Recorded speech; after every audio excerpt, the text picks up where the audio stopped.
Y ahora nuestro boletín de noticias, que nos informa que dentro de breves minutos serán trasladados hacia el local del Sindicato de Artes y Espectáculos. El 19 de febrero de 1963, a las 9:15 de la mañana, el escenario musical del mundo se quedó en silencio cuando el bárbaro del ritmo, Benny Moré, cerró su última actuación en la Cama 22, Sala H del Hospital de Emergencia en La Habana. A la tierna edad de 43 años, el telón bajó debido a la cirrosis hepática. ¿Cómo fue? No sé decirte cómo fue.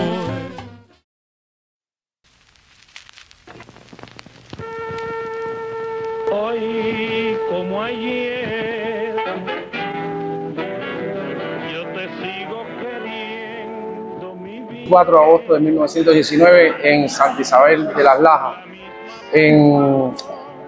en Pueblo Nuevo, sale a la luz de Virginia Moré, Bartolomé Maximiliano Moré, quien después se ganaría el seudónimo de Benny Moré, mi abuelo.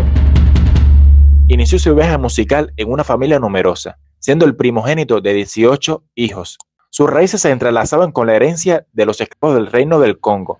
Hijo de descendientes de africanos. ¿Por qué? Porque Benny, sus padres provienen de dotaciones de esclavos de la Santísima Trinidad de los ingenios de Santa Susana. Concretamente, el tatarabuelo materno del Benny fue vendido a la plantación del Conde Moré. En honor a este ancestro adoptaría el nombre de Ramón Gundo Moré. Este apellido fue preservado a lo largo de las generaciones maternas de Moré, incluyendo a su bisabuela Julia, a su abuela Patricia, a su madre Virginia y al propio músico. O Bartolo, porque todavía no podemos llamar Benny Moré. Bartolo, con solo 6 años, dominaba estas tumbas, que son las tumbas del Casino de los Congos. Desde su infancia, Bartolomé desarrolló sus habilidades musicales aprendiendo a tocar la guitarra. Según el relato de su madre, Virginia Moré, a temprana edad construyó su propio instrumento, utilizando una tabla y un carrete de hilo. Entonces, cuando él sentía ya por el Guayabal un son, yo se quedaba conmigo en la casa y era así, se escapaba. Y ya cuando eran las 2 o las 3 de la mañana, digo, espérate, que se tiene que estar metido en el son, se lo voy a buscar. Vamos, tú estás peleando porque yo vine a cantar.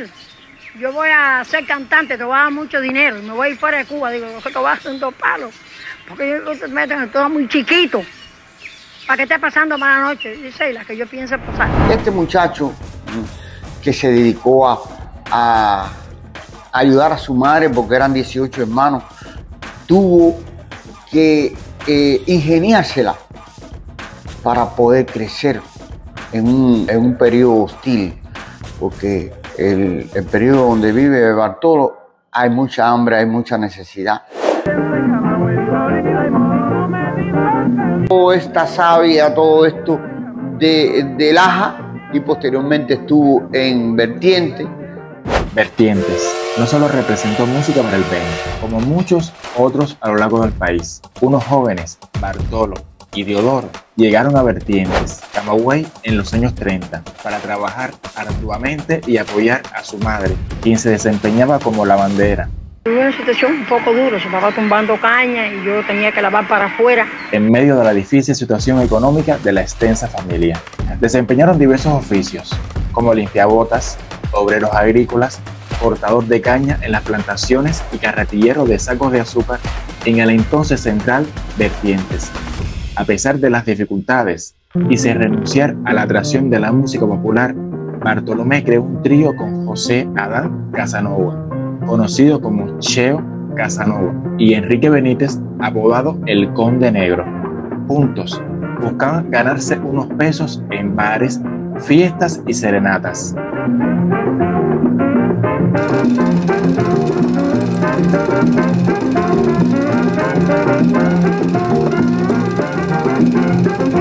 Bartolo fue capaz de ir asimilando como una esponja, de ir tomando como una esponja todo el acervo cultural de un pueblo y transmitirlo posteriormente a la nación, transmitirlo al mundo con una cubanía que solamente él tenía. En 1936, cuando contaba con 17 años, decidió probar suerte en La Habana. Ya en la capital, se dedicaba a vender frutas y verduras, así como hierbas medicinales. Tras 6 meses, regresó y comenzó a trabajar cortando caña con su hermano Teodoro. Ya me voy para la molienda. Con el dinero que ganaron y los ahorros de su hermano, adquirió su primera guitarra de calidad. Él cogió una guitarrita hecha con cuesco de yagua, así la parte dura de la yagua, y le ponía tres nylon de pescar.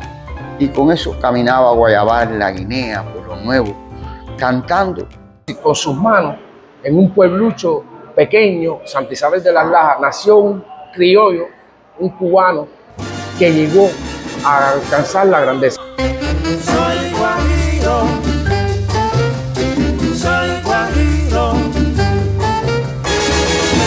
Yo campesino he nacido y ahora vivo en el poblado. Por eso no he olvidado que en el campo yo he vivido. Estuvo en plantes de santería, prácticamente un adolescente, estuvo en ritos religiosos, estuvo en canturías campesinas, y todo eso fue lo que fue enriqueciendo el oído inmenso que tenía Bartolo. Le gusta el baile y el verso de amor, juega el toruro y es un gran campeón, es antioqueño y muy trabajador y es muy querido en toda la nación. Bartolo era capaz de determinar cuando una nota estaba mal puesta, cuando un movimiento estaba mal hecho, y qué se podía sustituir en esta nota musical. Era prácticamente increíble. Es solo una anécdota y que le ocurrió por Camagüey. Un buen día, Benny visitaba allá con su fama que le acarreaba el Camagüey, pero pasando por un lugar bien discreto y de personas muy pobres, le llamaron Bartolo. Automáticamente frenó y regresó. Y así dijo: si me dijeron Bartolo, ese es de los míos. Es de cuando yo vivía en Santa Isabel y no era nadie. Es decir, ahí demuestra la clase de grandeza que tiene o que tenía en vida Bartolomé Maximiliano Moreno. Nunca se olvidó de quién era, un humilde lajero, y con ello el arraigo, ¿no? El arraigo y el sentimiento hacia sus conciudadanos. Eso siempre lo arrastró. Santa Isabel de las Lajas, querida Santa Isabel. Laja, mi rincón querido, pueblo donde yo nací. Laja, mi rincón querido, pueblo donde yo nací. Benny era un joven alegre y sumamente humilde. Con su guitarra podía crear versos sobre cualquier tema y destacaba por su talento para la improvisación. Abandonó la escuela a la edad de 11 años y tuvo una conexión cercana con el Cabildo Congo de Lajas. Esta influencia resultó determinante para su futura carrera como músico.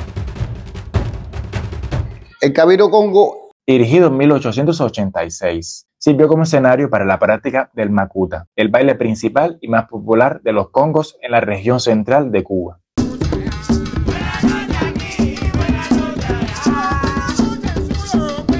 En este espacio aprendió a tocar el insundi, así como los tambores yuca, macuta y bembé. Su participación en el Casino de los Congos también contribuyó a moldear sus habilidades musicales, convirtiéndose en una experiencia clave en su formación artística.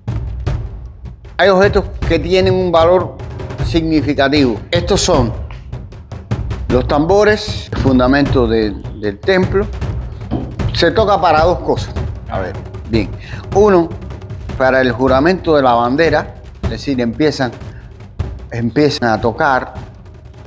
Y entonces con esa bandera cubana es también el otro símbolo que tiene el castillo.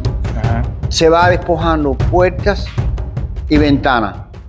se va echando un poco de ron y un poco de agua. Y se va bailando al compás de los tambores.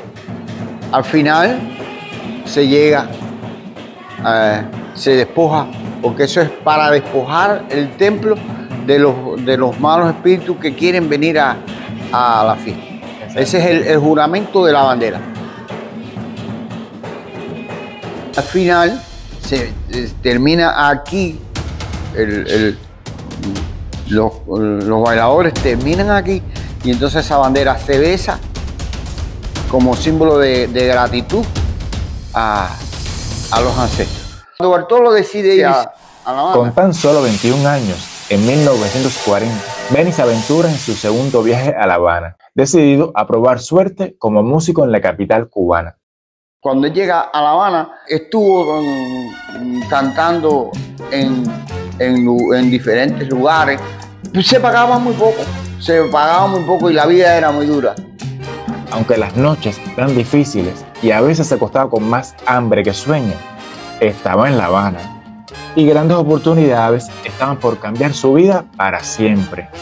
Su sueño seguía intacto. Bárbara, pero qué bárbara, tú eres la cosa maravillosa, más peligrosa que he visto yo. Ah, Bárbara, pero qué bárbara, un caramelo, cosa del cielo, nuevo modelo que mandó Dios. Tú eres toda una obra, completita estás de verdad, ni te falta, no, ni te sobra.